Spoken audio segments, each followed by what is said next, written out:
श्री स्वामी समर्थ. स्वामी महाराज तुमच्या सर्व चांगल्या इच्छा पूर्ण करो ही स्वामींच्या चरणी प्रार्थना करते आणि आजच्या या नवीन व्हिडिओला सुरुवात करते. बघा, येणाऱ्या सर्व मकर संक्रांतीच्या तुम्हाला खूप खूप शुभेच्छा. तिळगुळ घ्या आणि गोड गोड बोला. मकर संक्रांत हा आपल्या हिंदू धर्मातील एक अत्यंत महत्त्वाचा सण 2026 मध्ये आहे.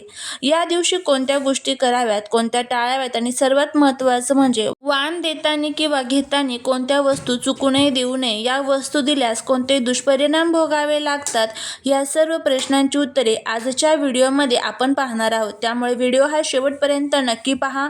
चॅनलवरती जर तुम्ही नवीन असाल तर चॅनलला सबस्क्राईब करून कमेंटमध्ये जय माता लक्ष्मी लिहायला अजिबात विसरू नका, जेणेकरून माता लक्ष्मीची तुमच्या कुटुंबावर, मुलांवर अगदी भरभरून अशी कृपा होईल.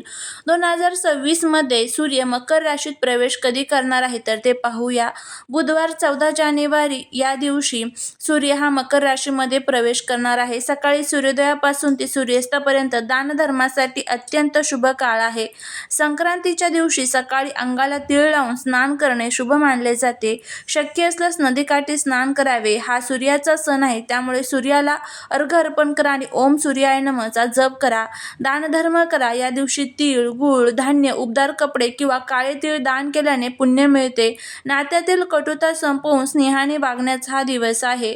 या दिवशी मांसाहार, मद्यपान किंवा कांदा लसूण खाणे टाळावे. संक्रांतीच्या दिवशी महिलांनी केस धुणे किंवा पुरुषांनी केस दाढी कापणे शास्त्रानुसार वर्ज्य मानले जाते. घराच्या अंगणातील झाडे किंवा पाने तोडू नका. आता आपण वळूया सर्वात महत्त्वाच्या आपल्या विषयाकडे. सुहासिनी हळदी कुंकवाला वाण लुटतात, पण काही वस्तू देणे शास्त्राने अशुभ मानलेले आहे.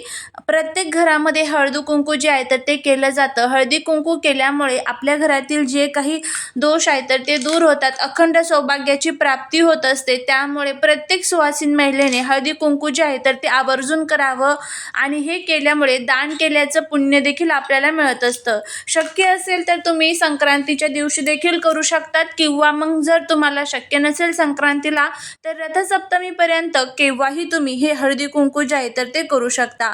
आता त्यामध्ये सर्वात पहिली जी वस्तू आहे तर ते आपण बघूया. बघा, आपण काय म्हणतो, मी खूप कष्ट करते, मेहनत करते, पण तरीही त्या कष्टाचं, मेहनतीचं फळ जे आहे तर ते मला मिळत नाही. घरामध्ये आलेला पैसा घरामध्ये टिकत नाही, माता लक्ष्मी साथ देत नाही. अशा ह्या ज्या काही आपल्या अनेक समस्या किंवा आपल्या अनेक ज्या अडचणी असतात ना, तर त्या सर्व अडचणी दूर करण्यासाठीच आपल्याला हा जो साधा सोपा उपाय आहे किंवा या साध्या सोप्या ज्या गोष्टी आहेत तर त्या पाळायच्या असतात. तेव्हाच आपल्या घराची प्रगती जी आहे तर ती होत असते. आणि जर ह्या आपण गोष्टी पाळल्या नाही तर अनेक प्रकारच्या नकारात्मक शक्तींचा आणि नकारात्मक गोष्टींचा जो परिणाम आहे तर तो आपल्याला भोगावा लागत असतो. तर आता सर्वात पहिली जी वस्तू आहे ते म्हणजे कात्री, सुरी किंवा टोकदार वस्तू. वाण म्हणून कधीही कात्री, सुरी, सुया किंवा कोणतीही धारदार वस्तू देऊ नका. यामुळे नात्यात दुरावा येतो आणि घरात कटकटी वाढत असतात. जुन्या किंवा वापरलेले वस्तू ही 2 नंबरच्या आहे. घरात पडलेल्या जुन्या वस्तू किंवा स्वतः वापरलेल्या वस्तू कधीही दान करू नका. यामुळे तुमच्यातील सकारात्मक ऊर्जा कमी होते. त्यानंतर तिसरी वस्तू जी आहे तर ते म्हणजे रुमाल.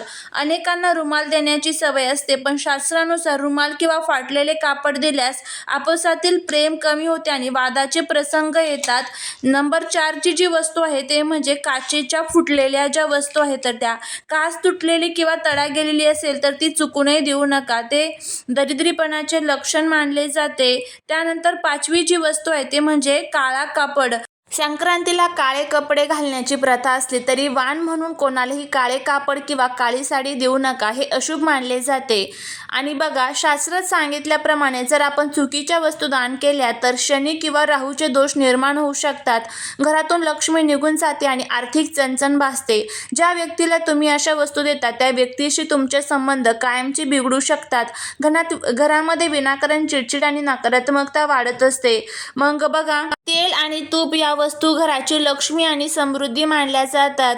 तेल हे शनीशी संबंधित आहे. संक्रांतीला तेलाचे दान हे शनी मंदिरात किंवा गरजू लोकांना करणे वेगळे आहे, पण सुवासिनींना किंवा हळदी कुंकवाचे वाण म्हणून तेल किंवा तूप दिल्यास आपल्या घरातील बरकत, लक्ष्मी दुसऱ्याच्या घरी जाते अशी मान्यता आहे. त्यामुळे तेल आणि तूप जे आहे तर ते चुकूनही वाण म्हणून देऊ नका.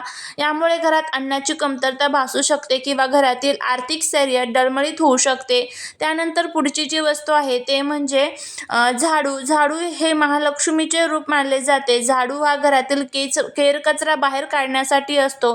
संक्रांतीच्या शुभ दिवशी झाडू दान करणे किंवा वाण म्हणून देणे म्हणजे आपल्या घरातील सौभाग्य आणि संपत्ती दुसऱ्याला देण्यासारखे आहे. असं मानलं जातं की झाडू दान केल्याने घरात दरिद्री येते आणि लक्ष्मी कायमची घर सोडून जाते. चुकूनही कोणाला झाडू भेट देऊ नका, यामुळे कर्जाचा डोंगर जो आहे तर तो वाढू शकतो. यासोबतच अशा काही वस्तू आहेत ज्या आपण रोज वापरतो पण त्या वाण म्हणून देणे खूप घातक ठरते. त्याचबरोबर रिकामी भांडी देतात काही जण. अनेक जण वाण म्हणून स्टीलचे डबे किंवा वाटे देतात, पण लक्षात ठेवा कोणतीही भांडी देताना ती रिकामी देऊ नका. भांड्यात थोडे तीळ, गूळ, साखर किंवा अक्षता टाकून मगच ते वाण म्हणून द्यावे. रिकामी भांडी देणे हे रीतीपणा किंवा अभावाचे लक्षण मानले जाते. मीठ हे महत्त्वाचे असले तरी मकर संक्रांतीला वाण म्हणून मीठ देणे अशुभ मानले जाते. मीठ दिल्याने नात्यात खारटपणा येतो आणि देणाऱ्याच्या घरातील सकारात्मक ऊर्जा कमी होऊन वादविवाद वाढवण्याची शक्यता असते. कधी-कधी आपण उपयोगाची वस्तू म्हणून काही देण्याचा प्रयत्न करतो, पण औषध किंवा आजारपणाच्या संबंधित कोणतीही वस्तू वाण देऊ नका. यामुळे घेणाऱ्याच्या आयुष्यात आजारपण येण्याची भीती असते आणि देणाऱ्याच्या घरातून आरोग्य कमी होते अशी धारणा आहे. काळे तीळ. तिळगुळाच्या लाडवात काळे तीळ चालतात, पण केवळ काळे तीळ वाण म्हणून सुवासिनींना देऊ नयेत. काळे तीळ हे श्राद्ध कर्मात किंवा पितृकार्यासाठी वापरले जातात. सणासुदीला पांढरे तीळ वापरणे शुभ मानले जाते. काही लोक उपयुक्त वस्तू म्हणून सँडल किंवा चप्पल देतात, पण मकर संक्रांतीला हे पूर्णपणे टाळावे. चप्पल ही शनीशी संबंधित आहे. पायात घालायची वस्तू कोणाला वाण म्हणून जर दिले तर अपमानास्पद मानले जाते. वाण देताना ते नेहमी सुती कापडात किंवा कागदात गुंडाळून द्यावे. प्लास्टिकच्या पिशवीचा वापर टाळावा, कारण वाण हे सौभाग्य असते आणि सन्मानाने ते दिले जाते. मकर संक्रांतीला आपण काय देतो त्यापेक्षा कोणत्या भावनेने देतो हे महत्त्वाचे आहे. पण शास्त्राने सांगितलेल्या ह्या काही मर्यादा पाळल्या तर आपल्या घरात सुख, समृद्धी आणि शांती टिकून राहते. चुकीच्या वस्तू दिल्याने केवळ आर्थिकच नाही तर मानसिक आणि कौटुंबिक हानी सुद्धा होऊ शकते. आणि त्याचबरोबर कोणत्या वस्तू आपण दिल्या पाहिजे तर ते आपण बघूया. मकर संक्रांतीला वाण लुटणे म्हणजे केवळ वस्तू देणे नव्हे तर दुसऱ्या सुवासिनीच्या रूपातील लक्ष्मीचा सन्मान करणे असतो.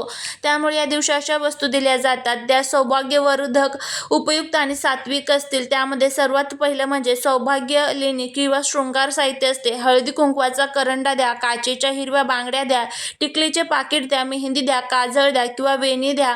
यामुळे देणाऱ्या आणि घेणाऱ्या दोघांचेही सौभाग्य वाढते.